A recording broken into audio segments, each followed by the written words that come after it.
Hello students, तो आज हम बात करने जा रहे हैं PYQ नंबर 17 और हमारी लास्ट PYQ सीरीज़ ये रहने वाली है, जिसके अंदर के हम लास्ट टॉपिक को डिस्कस करने जा रहे हैं। यहाँ पर हम बात करेंगे concept of open education resources and digital initiative in school education by government of India से रिलेटेड जितने भी आपके कुछ एक इम्पॉर्टेंट क्वेश्चन यहाँ से बनते हैं उसकी आज हम बात करेंगे।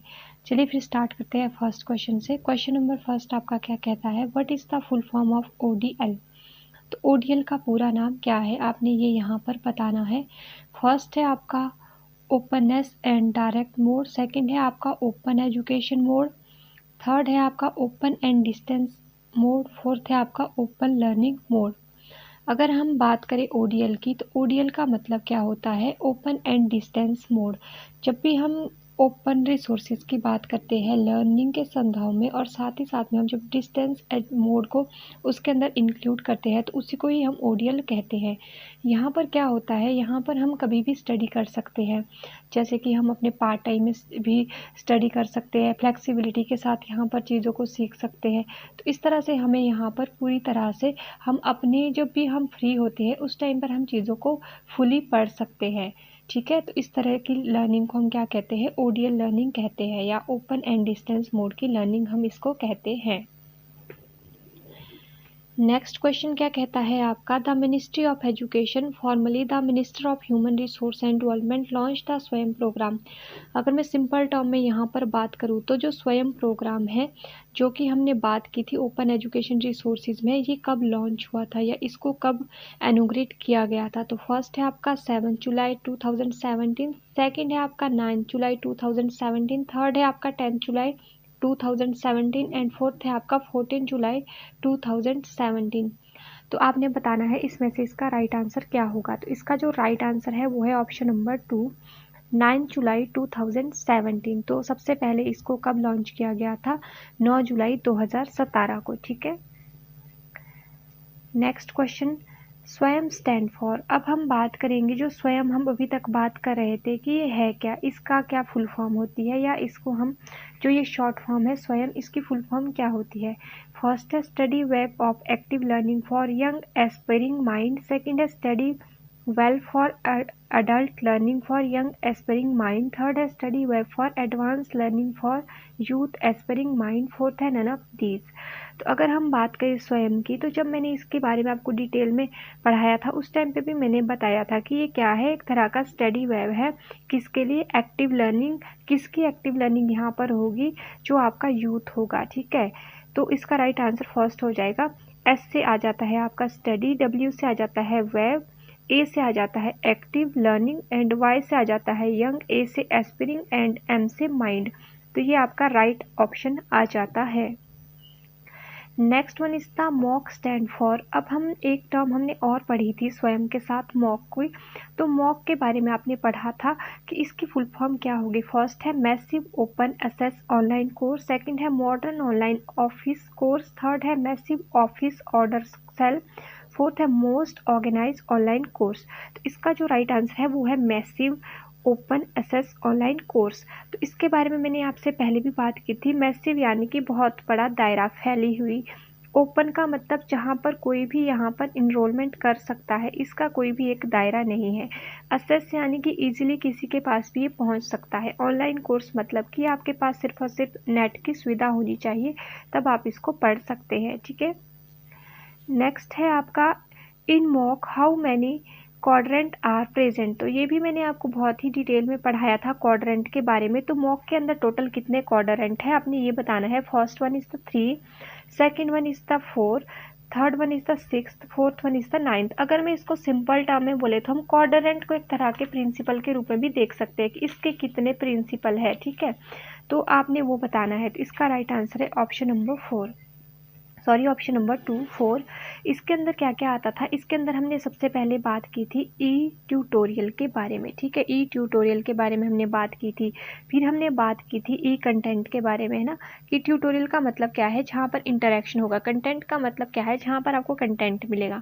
थर्ड हमने बात की थी ई असेसमेंट की, जहाँ पर आपको असेस भी किया जाता है। एंड लास्ट हमने पढ़ा था सेल्फ असेसमेंट की, जहाँ पर आप खुद को भी असेस कर सकते हैं। तो इसके ये कुछ एक 4 क्वाड्रेंट होते हैं। ठीक है, आई थिंक आपको पूरा यहाँ तक समझ आ गया होगा। सेल्फ असेसमेंट में जहाँ पर हम क्विज की फॉर्म में खुद को असेस करते हैं, ई ट्यूटोरियल जहाँ पर हम इंटरैक्टिव या कोलैबोरेटिव लर्निंग की बात करते हैं, ई कंटेंट जहाँ पर हमारे को जो रिकॉर्डेड लेक्चर है या जो भी PDF है उसकी फॉर्म में चीज़ें पढ़ने को मिलती है। ठीक है, next one is the first MOOC offered in 2008 by Stephen Downes and George Siemens was. तो सबसे पहले जो मॉक है उसको किसने ऑफर्ड किया था 2008 में? स्टेफन डाउन्स एंड जॉर्ज सेमंस ने। ये किसके साथ लिंक करता है इसमें से, ये आपने बताना है। First one is the connectivism and connective knowledge, second है introduce of artificial intelligence, third model of teaching, fourth end of तीस। अगर हम बात करें फोर्थ की तो ये तो नहीं आएगा। थर्ड अगर हम मॉडल ऑफ टीचिंग, इसमें हमने जॉयस एंड वाली इसकी क्लासिफिकेशन की बात की थी तो हम यहाँ से इसको एलिमिनेट कर सकते हैं।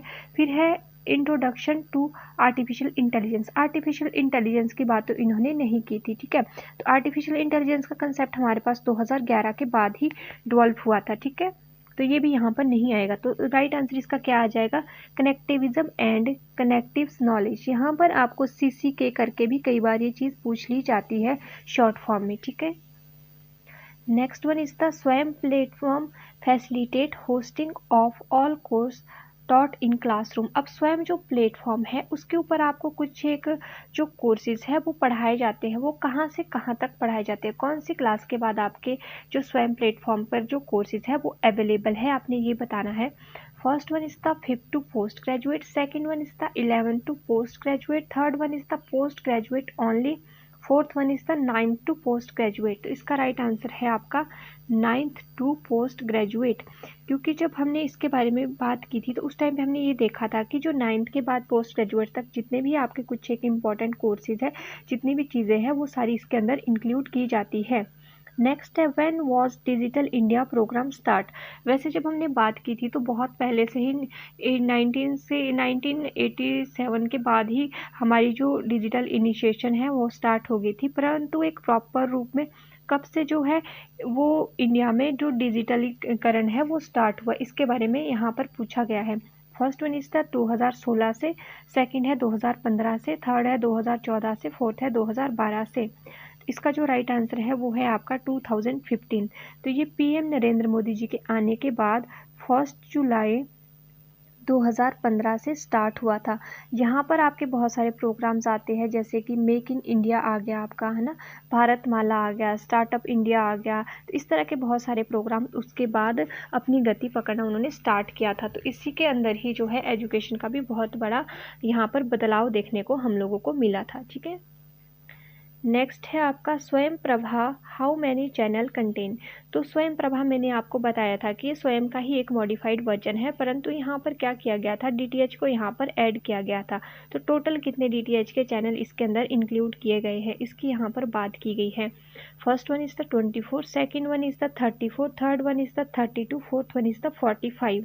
तो जब हम स्वयं प्रभा की बात करते हैं तो टोटल यहाँ पर 34 DTH चैनल्स की बात की जाती है जहाँ पर आपको एजुकेशन से रिलेटेड चीज़ें मिल जाती है। ठीक है, नेक्स्ट एंड लास्ट है आपका which are e learning platform. आपने इसमें से बताना है कि कौन से ई लर्निंग प्लेटफॉर्म है। First one is the Swayam, second one is the Prakash, third one is the Swayam Prabha, fourth one is the 1 and 3 both.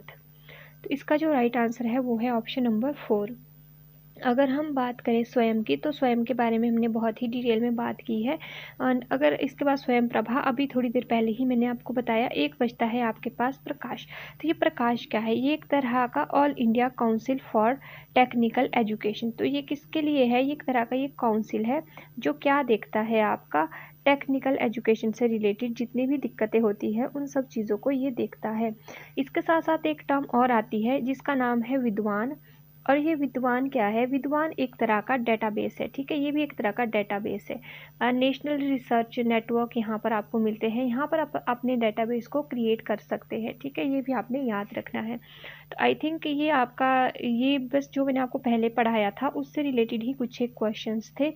यहाँ से आपको समझ आ गया होगा कि आपको जो मैंने प्रीवियस लेक्चर्स में पढ़ाया था वो आपको कितना लर्न हुआ है। ठीक है, तो इसमें से भी आप देख लेना, बहुत सारे क्वेश्चंस हो सकते हैं कि आपको एग्जाम में देखने को मिले, तो आप इसको अच्छे से पढ़ लेना।